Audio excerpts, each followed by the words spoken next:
Imagine this. You're standing in a sun-dappled park, surrounded by the gentle buzz of hopeful people. You're clutching a piece of your family's history, an object that has been present at birthdays, anniversaries, and the most joyful of celebrations. It's more than just a thing. It's a silent keeper of memories, a link to grandparents you may have never met. Now imagine bringing that treasure before one of the most respected experts in the country. Your heart thumps with a mixture of pride and nervous anticipation. Will they see the magic in it that you do?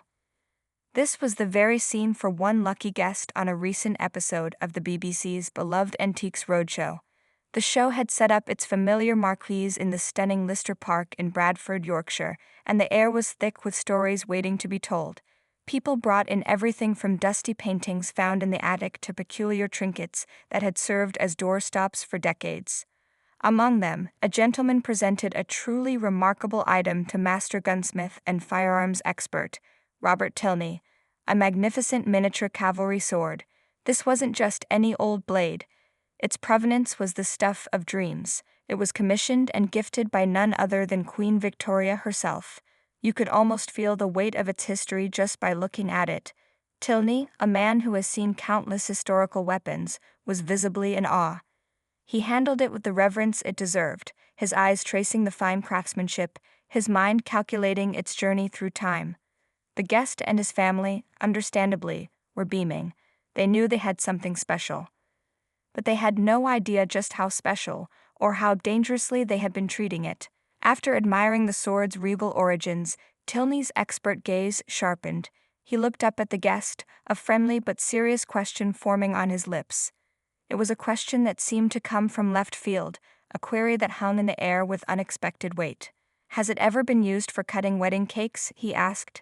The guest's face lit up with a proud, knowing smile. It was a point of pride, a cherished family custom.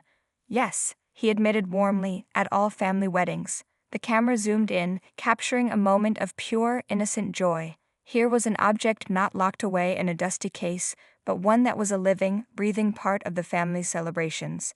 It had sliced through the sweet, celebratory tiers of cake for generations, uniting couples and bearing witness to the family's most precious moments.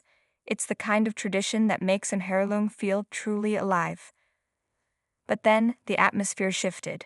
Robert Tilney's expression changed from admiration to one of grave concern. He leaned in slightly, his voice dropping to a serious, urgent tone that cut through the pleasantries. "Stop it." The words were simple, direct, and utterly shocking. The guest's smile faltered, replaced by a look of stunned confusion. Stop it? Stop their beautiful, time-honored tradition? Why on earth would he say that? Tilney then delivered a line that sent a collective gasp through the onlookers and viewers at home. A statement so powerful it will likely be remembered as one of the most vital pieces of advice ever given on the show.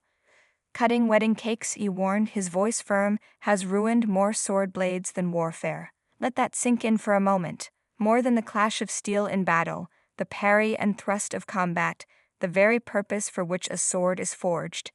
It is the seemingly harmless act of cutting a cake that poses the greatest threat. The guest was speechless. He, like all of us, had assumed this was a wonderful way to honor the sword's legacy. He was about to find out how wrong he was. Tilney, sensing the man's shock, softened his tone and became the patient teacher. He explained the hidden danger lurking within that delicious frosting and fluffy sponge. Sugar, you see, is acidic. When combined with the moisture and fats in a cake, it creates a corrosive cocktail that is disastrous for antique steel. It's a sweet, silent assassin. Think of it this way. A battle might leave an honorable scar on a blade, a nick, a scratch, a story of its service. But the residue from a cake doesn't leave a clean mark.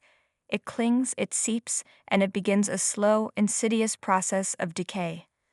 The sugar and acids eat away at the metal, causing pitting, staining, and rust that can permanently mar the blade's polished surface.